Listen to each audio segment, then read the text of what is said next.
भगवान कृष्ण का चमत्कार। नरसी मेहता की सच्ची कथा। भारत की धरती पर ऐसे कई संत हुए जिनकी भक्ति इतनी सच्ची थी कि कहा जाता है भगवान स्वयं उनकी मदद करने आते थे। ऐसी ही एक कहानी है गुजरात के महान संत नरसिंह मेहता की, जो कृष्ण के परम भक्त माने जाते हैं। ये कहानी लगभग 600 साल पुरानी मानी जाती है। उस समय गुजरात के जूनागढ़ इलाके में नरसी मेहता नाम के एक साधारण ब्राह्मण रहते थे। वे बहुत गरीब थे, लेकिन उनका दिल बहुत बड़ा था। नरसी मेहता को दुनिया की दौलत से कोई मतलब नहीं था। उनका सारा समय बस एक ही काम में बीतता था, भगवान कृष्ण का भजन गाना। लोग कहते थे कि जब नरसी मेहता भजन गाते थे तो ऐसा लगता था जैसे उनकी आवाज सीधे भगवान तक पहुंच रही हो। लेकिन हर इंसान की तरह उनके जीवन में भी कठिनाइयां थीं।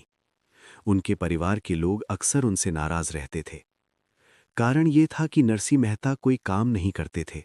वे दिन रात मंदिरों में भजन गाते रहते थे। उनके भाई और रिश्तेदार उन्हें ताने मारते थे। भजन गाने से पेट नहीं भरता, कुछ काम करो वरना परिवार कैसे चलेगा। लेकिन नरसी मेहता मुस्कुराकर सिर्फ इतना कहते, मेरा मालिक सब देख रहा है, वही सब संभाल लेगा। लोग उनकी बात सुनकर हंस देते थे। उन्हें लगता था कि नरसी मेहता बस कल्पना की दुनिया में जी रहे हैं। लेकिन नरसी मेहता को पूरा विश्वास था कि भगवान कृष्ण कभी अपने सच्चे भक्त को अकेला नहीं छोड़ते। एक दिन ऐसा हुआ जिसने उनकी जिंदगी ही बदल दी। एक रात नरसी मेहता जंगल के पास बैठे भगवान कृष्ण का भजन गा रहे थे। चारों तरफ गहरा सन्नाटा था। बस उनकी आवाज और मंदिर की घंटियों की हल्की ध्वनि सुनाई दे रही थी। भजन गाते गाते उनकी आंखों से आंसू बहने लगे। उन्होंने आसमान की ओर देखकर कहा, हे प्रभु, अगर मेरी भक्ति सच्ची है तो एक बार मुझे दर्शन दीजिए। कहते हैं उसी समय कुछ ऐसा हुआ जिसे आज भी लोग चमत्कार मानते हैं। अचानक चारों तरफ एक दिव्य प्रकाश फैल गया। नरसी मेहता ने आंखें खोलीं और जो उन्होंने देखा उसे देखकर वे स्तब्ध रह गए। उनके सामने स्वयं भगवान कृष्ण खड़े थे। नीले वर्ण, पीतांबर वस्त्र, सिर पर मोर पंख और चेहरे पर एक दिव्य मुस्कान। नरसी मेहता की आंखों से आंसू रुक ही नहीं रहे थे। वे तुरंत भगवान के चरणों में गिर पड़े। भगवान कृष्ण ने उन्हें उठाया और कहा, नरसी, तुम्हारी भक्ति ने मुझे यहां आने पर मजबूर कर दिया। उस रात नरसी मेहता को ऐसा अनुभव हुआ जिसे शब्दों में बताना मुश्किल है। कहते हैं भगवान कृष्ण उन्हें वृंदावन की रास लीला का दिव्य दर्शन भी करवाते हैं। जब सुबह हुई तो नरसी मेहता की जिंदगी पूरी तरह बदल चुकी थी। अब उन्हें पूरा विश्वास हो गया था कि भगवान सच में उनके साथ हैं। लेकिन असली चमत्कार तो अभी होना बाकी था। कुछ साल बाद उनकी बेटी की शादी तय हुई। उस समय शादी में बहुत खर्च होता था, कपड़े, दहेज, भोजन और कई रस्में। लेकिन नरसी मेहता के पास तो एक भी पैसा नहीं था। उनके रिश्तेदार और गांव वाले फिर उनका मजाक उड़ाने लगे। अब देखेंगे तुम्हारा कृष्ण कैसे मदद करता है। लेकिन नरसी मेहता बिल्कुल भी परेशान नहीं हुए।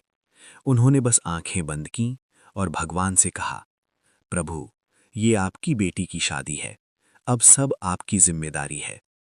और फिर जो हुआ उसे देखकर पूरा गांव हैरान रह गया। नरसी मेहता ने जब अपनी बेटी की शादी तय की तब उनकी खुशी का ठिकाना नहीं था।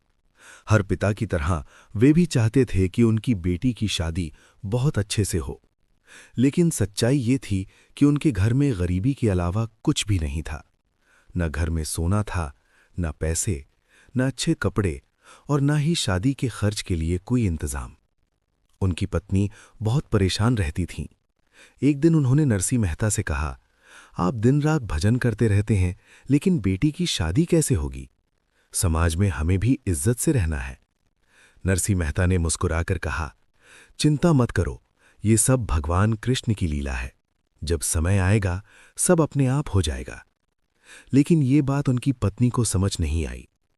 गांव के लोग भी अब मजाक उड़ाने लगे थे। कुछ लोग कहते, देखना, शादी वाले दिन सबके सामने इनकी बेइज्जती होगी। कुछ लोग कहते, अगर कृष्ण सच में इनके दोस्त हैं तो आकर मदद क्यों नहीं करते। लेकिन नरसी मेहता के विश्वास में जरा भी कमी नहीं आई। वे हर दिन मंदिर जाते, भजन गाते और भगवान का नाम लेते रहते। शादी का दिन करीब आने लगा। समय तेजी से बीत रहा था। अब शादी में सिर्फ कुछ ही दिन बचे थे। लड़के वालों की तरफ से संदेश आया कि शादी की रस्मों के लिए कई चीजें भेजनी होंगी। कपड़े, गहने, मिठाइयाँ, अनाज और मेहमानों के लिए भोजन। ये सब सुनकर नरसी मेहता के परिवार के लोग घबरा गए। लेकिन नरसी मेहता ने बस इतना कहा, जिसने ये संसार बनाया है वही सब करेगा। एक अजनबी व्यापारी का आगमन। शादी से ठीक एक दिन पहले एक अजीब घटना हुई।